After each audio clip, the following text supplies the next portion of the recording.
Today, we're talking about bar tools. And no, I don't mean those bros who show up at the bar, order a daiquiri, and ask for it to be put in a manlier glass.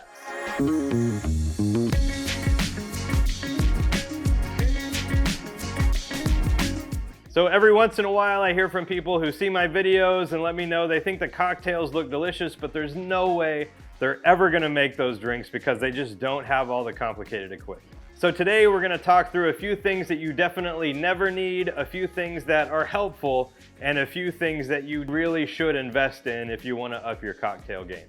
Let's get started. All right, so first up, things that you just honestly don't need. I'm gonna start out with fancy jiggers and measurers. These are all things that I've purchased to measure my cocktails, and you know what? I don't use any of these. With the exception, I sometimes use this one. This is a Japanese jigger. The only reason I use it is because I think it kind of makes me look cool whenever I'm making cocktails on camera. Up next, cocktail picks. I honestly have no idea why I have all of these things. I've got little bamboo toothpicks.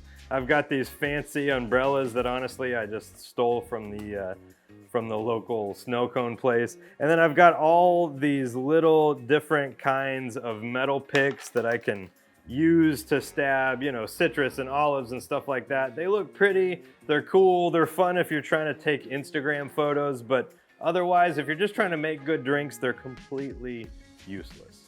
Just use a toothpick.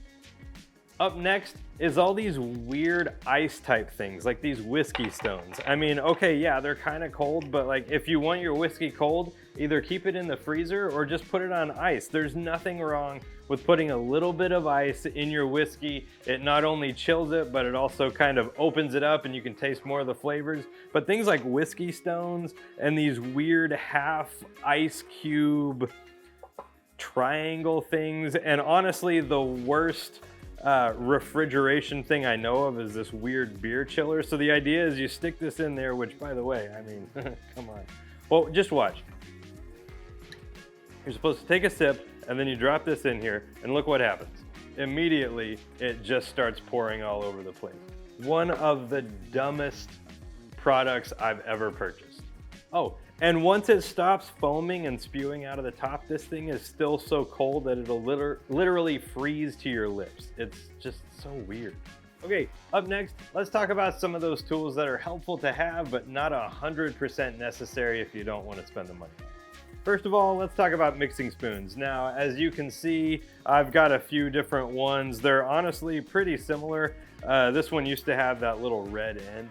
Now these are nice, they're weighted, they've got this little swirl which is actually really good for pouring like club soda or cola or whatever into a glass. But if you don't want to spend your money on a nice mixing spoon, just use the longest spoon you have, you'll be fine. Next up on the list of things that are helpful to have but not 100% necessary is something like a spouted mixing glass like this. I mean, it's helpful, but if you don't want to spend the money on something like this, just use a nice, thick, heavy glass vessel and you'll be just fine. And finally, if we're talking about things that are helpful but not 100% necessary, I would go into strainers. As you can see here, I've actually got a lot of different types of strainers. I've got some fine mesh strainers. I've got these Hawthorne strainers. I've got some julep strainers.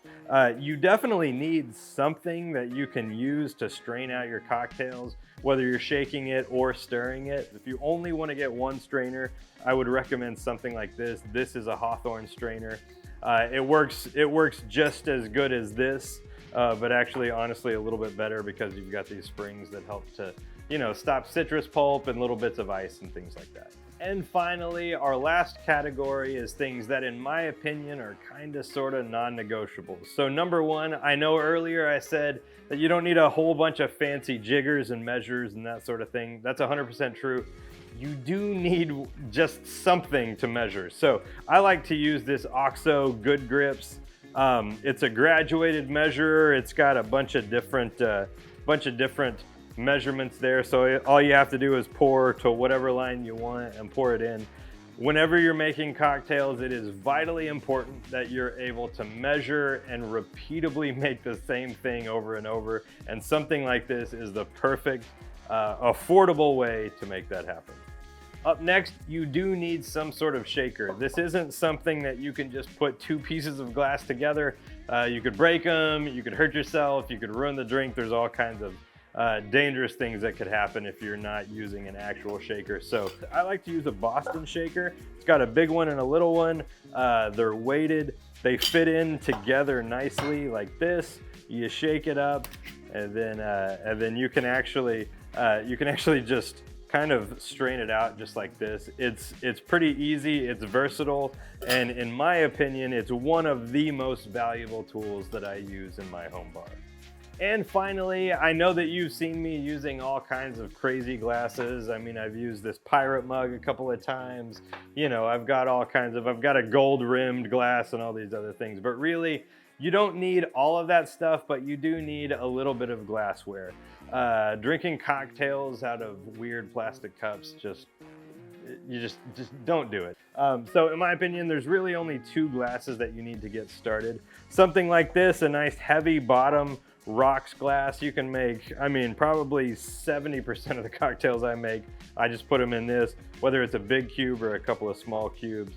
Something like this is perfect. And then the last piece of glassware that I would recommend is just something small with a stem. You know, whether you're making martinis, daiquiris, anything else, a little glass like this is perfect. So in my opinion, these are the tools that I would say are absolutely non-negotiable. Everything else, just kind of do what you want. All right, so that's my list of barware that you definitely don't need, some stuff that you kind of maybe need, and a few things that you definitely do need. If there's anything else that you think that I missed, make sure you let me know down in the comments below. Don't forget to like, subscribe, click the bell, and I will see you next time.